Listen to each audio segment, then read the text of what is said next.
This is actually a quiz. It's a quiz that's actually used as part of an assessment for finger mark examiners. It was produced by the National Institute of Standards and Technology in the US. And hopefully you'll see that it's not quite as simple as we might have thought. So I want you to get a pen and paper to hand. So I'll just give you a minute just to get a pen and pencil to hand, because I want you to write down some of the answers. Okay, so let's go with this. If you want to shout out your answers in the chat as we go along, you can do, or we can wait to the end. So the first question, the first couple of questions asks us to test our ability to look at the orientation of the line. When we've done this in class, my advice to students is really to work out the ones that you know that it can't be. So to have this methodology of progressive focus. So you know that it can't be A, you know that it can't be O, and scratch those off your list of possibles. And then as you sort of narrow down the to the ones in the middle, then see if you can make a judgment on that, that final that final piece.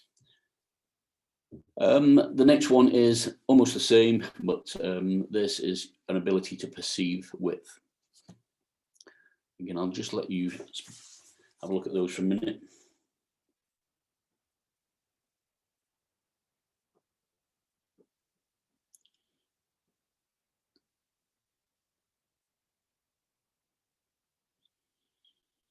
So does it help if you actually work, from top to bottom and bottom to top, and actually narrow down into the middle, the ones that you think, is that the way you do it, Luke?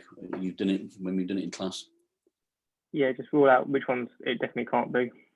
Okay. And again, that same concept can be actually used in forensic science to actually look at the marks that we know that they can't match, and the ones that they possibly could. So, for example, there's no point at all in us trying to match a loop pattern with an arch pattern. We know from the outset that these two just don't match.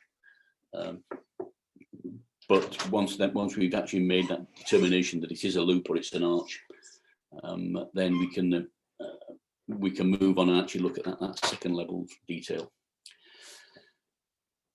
Okay, so let's move on now to questions 3 and 4, which asks us to deal with rotations and some comparisons. So again, look at the ones that you know that it can't be, and what you have here is you have the minutiae, the ridge characteristics, which are oriented differently. So you have to rotate the exemplar on the left-hand side. So this is what we're looking for, that image on the left-hand side, and then you've got the option of A to O.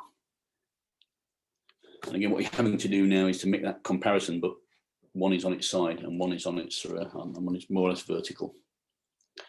Similarly, with question number 4, just look at the features on this one. You know the ones that it can't be, and for example, we can see how this is the exemplar one on the left, and we can see, can't we, that we can see which ones it can't be. Anyone spotted any yet that we know that it can't actually be? I don't think it can be A, because I can spot on my small screen. I can spot a gap on A, so we know that we can rule out A, and then move through them and see which one you think it is. So that's just A to D on that.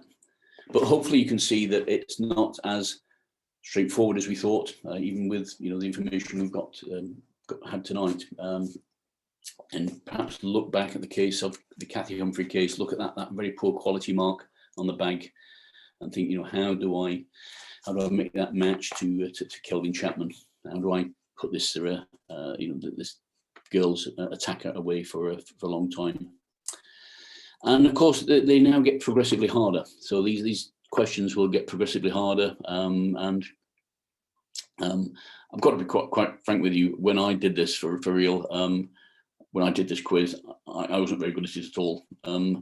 My young students now are much better. They've got a much keener eye than I have now, and they get this much quicker than I do. But you can see that the image on the left is there, and this exemplar also to the left. But the actual the mark itself, can you see that it's becoming more scratchy? And what it's actually asking us to do here is to filter out that background noise, filter out the background color. And again, we've just been doing that. We've just come to the end of our practicals, where we've been having the students look at some finger marks with ultraviolet light, some different light sources, some different orientations of light, and see if they can bleach out that background. So we've got A to D on either one of those. So what we're asking on question 6 is for you to look, filter out all of that sort of background mush that's behind the mark. Okay, so coming toward the end, 7 and 8, the ability to detect if the small pattern is present within the large pattern. Again, cast your mind back to that bag, cast your mind back to those marks that were shown in court, that very scrappy, poor quality mark. And that's what you're being asked to do here, to actually look, within some larger patterns. So that's on the left. The one on the right is the ability to follow ridge lines, and this one always reminds me of we used to get them as kids at Christmas, little sort of puzzles and that type of thing, where you had to sort of follow the line from one side to the other to a prize or something like that, often in a child's puzzle book, and that's what that's asking you to do. So are you all with me? Are you all sort of keeping up with what the answers, what you think the answers are, and hopefully you'll see that you'll appreciate that it's not as easy as we might think. Okay, so the final 2 questions. Well, that's actually we've only got 8 questions. So how did you do? Did you think you've done okay, or what? What do you think?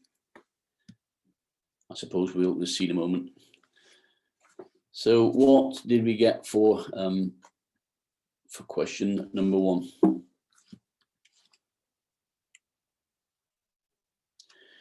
Did anyone get H? I'm hoping that Luke gets full marks with this, because I'm pretty sure that Luke's done this once already. Question 2 was F. Question 3, N. Question 4, D. Question 5, B. Question 6, B. Question 7, which has now disappeared behind my, question 7 is A, and question 8, G. So hopefully you've seen that some of this is rather straightforward. It's straightforward when you have good quality marks. It's straightforward when you have good quality forensic science to analyze. Good quality DNA that's not been mixed with anything else. But it's more difficult when we're dealing with poor quality marks.